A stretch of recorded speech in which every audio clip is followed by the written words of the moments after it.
Good day, Teacher Blanche. I am Imogene Abarre. Hi everyone, I am Grace Azoncian Limokon ANDOY. 11 STEM Medical 1. So we are here to discuss about carbohydrates. Which of these has the least carbohydrates? This roll of bread, this bowl of rice, or this can of soda? It's a trick question. Although they may differ in fats, vitamins, and other nutritional content, when it comes to carbs, they're pretty much the same. So what exactly does that mean for your diet? First of all, carbohydrate is a nutritional category for sugars and molecules that your body breaks down to make sugars. Carbohydrates can be simple or complex depending on their structure. This is a simple sugar or monosaccharide. Glucose, fructose, and galactose are all simple sugars. Link two of them together and you've got a disaccharide, lactose, maltose, or sucrose.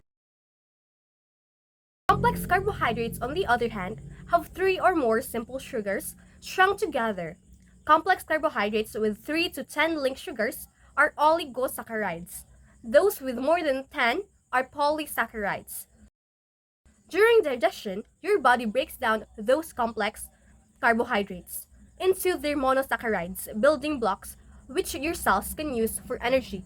So when you eat any carbohydrate-rich food, the sugar level in your blood, normally about a teaspoon, goes up, but your digestive tract doesn't respond to all carbohydrates. The same consider starch and fiber.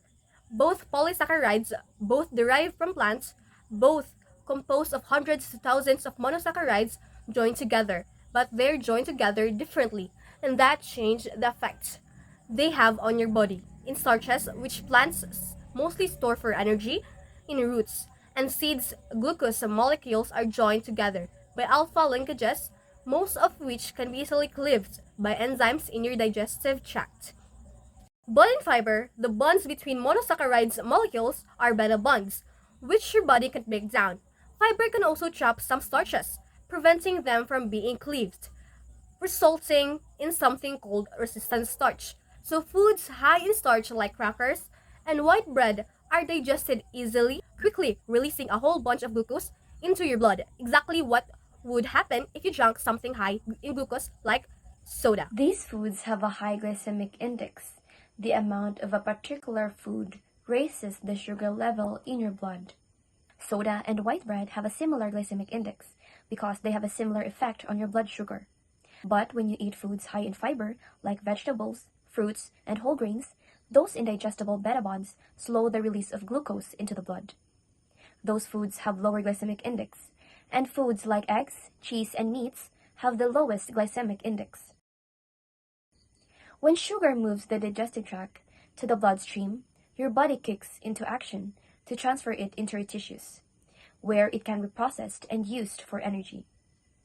Insulin, a hormone synthesized in the pancreas, is one of the body's main tools for sugar management. When you eat and your blood sugar rises, insulin is secreted into the blood. It prompts your muscle and fat cells to let glucose in and jump starts the conversion of sugar to energy. The degree to which a unit of insulin lowers the blood sugar helps us understand something called insulin sensitivity. The more a given unit of insulin lowers blood sugar, the more sensitive you are to insulin. If insulin sensitivity goes down, that's known as insulin resistance. The pancreas still sends out insulin, but cells, especially muscle cells, are less and less responsive to it, so blood sugar fails to decrease, and blood insulin continues to rise. Chronically, consuming a lot of carbohydrates may lead to insulin resistance, and many scientists believe that insulin resistance leads to a serious condition called metabolic syndrome. That involves a constellation of symptoms, including high blood sugar, increased waist circumference, and high blood pressure. It increases the risk of developing conditions like cardiovascular disease and type 2 diabetes, and its prevalence is rapidly increasing all over the world. As much as 32% of the population in the US has metabolic syndrome. So let's get back to your diet. Whether your food tastes sweet or not, sugar is sugar, and too many carbs can be a problem. So maybe you'll want to take a pass on the pasta, sushi roll, pita, burrito, donut, burger, sandwich.